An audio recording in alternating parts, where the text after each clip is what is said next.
বহুদলীয় গণতন্ত্রের প্রবর্তক, মহান স্বাধীনতার ঘোষক শহীদ রাষ্ট্রপতি জিয়াউর রহমানের ৮৯তম জন্মবার্ষিকী উদযাপন উপলক্ষে আলোচনা সভার আয়োজন করে নারায়ণগঞ্জ মহানগর ও জেলা জাতীয়তাবাদী সাংস্কৃতিক জোট। শনিবার সন্ধ্যায় নারায়ণগঞ্জ জেলা শিল্পকলা একাডেমির ২য় তলায় অনুষ্ঠিত আলোচনা সভায় প্রধান অতিথি হিসেবে উপস্থিত ছিলেন জাসাস কেন্দ্রীয় কমিটির যুগ্ম আহ্বায়ক আনিসুল ইসলাম সানি। বিশেষ অতিথি ছিলেন জেলা আইনজীবী সমিতির সভাপতি অ্যাডভোকেট সরকার হুমায়ুন কবির, মহানগর বিএনপির সিনিয়র যুগ্ম আহ্বায়ক অ্যাডভোকেট মোহাম্মদ জাকির হোসেন, মহানগর জাসাসের সভাপতি মোহাম্মদ স্বপন চৌধুরী। সভাপতিত্ব করেন নারায়ণগঞ্জ জেলা সাংস্কৃতিক জোট এর সভাপতি অ্যাডভোকেট মোহাম্মদ রেজাউল করিম রেজা। সঞ্চালনায় ছিলেন নারায়ণগঞ্জ মহানগর সাংস্কৃতিক জোটের সভাপতি মোহাম্মদ হারুনুর রশিদ খান মুকুল। আলোচনা সভায় শহীদ জিয়ার বর্ণাঢ্য জীবনী ও অবদান নিয়ে সংক্ষিপ্ত আলোচনা করেন আমন্ত্রিত অতিথিবৃন্দ।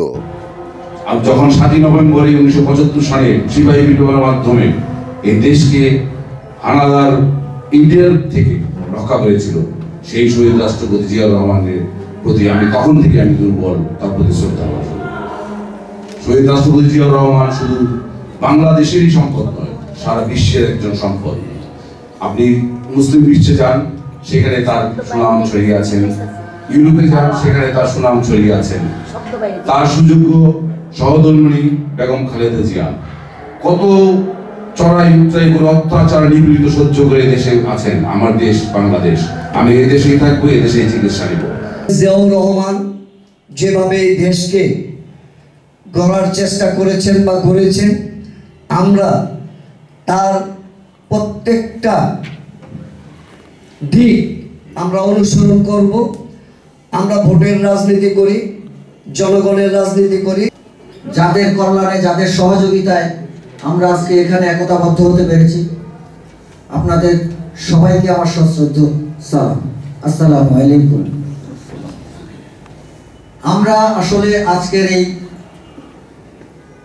প্রোগ্রামটা একটু বড় পরিসরেই করতে চেয়েছিলাম, কিন্তু কেন্দ্রের নির্দেশে স্বল্প পরিসরে আমাদের এই প্রোগ্রাম করা, যে কারণে আপনাদের হয়তো একটু সমস্যা হচ্ছে, এজন্য আন্তরিকভাবে দুঃখিত। আপনারা জানেন বাংলাদেশকে বিভিন্ন আগ্রাসন, সাংস্কৃতিক আগ্রাসন বিশেষ করে ধ্বংস করে দিয়েছে বাংলাদেশকে।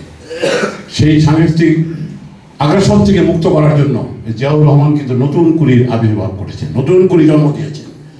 এই নতুন কুলির মাধ্যমে এই সাংস্কৃতিক অঙ্গনকে নতুনভাবে জাগরিত করেছেন।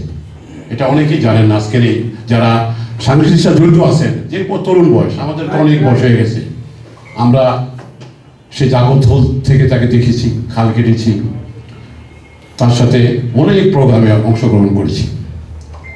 জিয়াউর রহমানের একটি নক্ষত্র।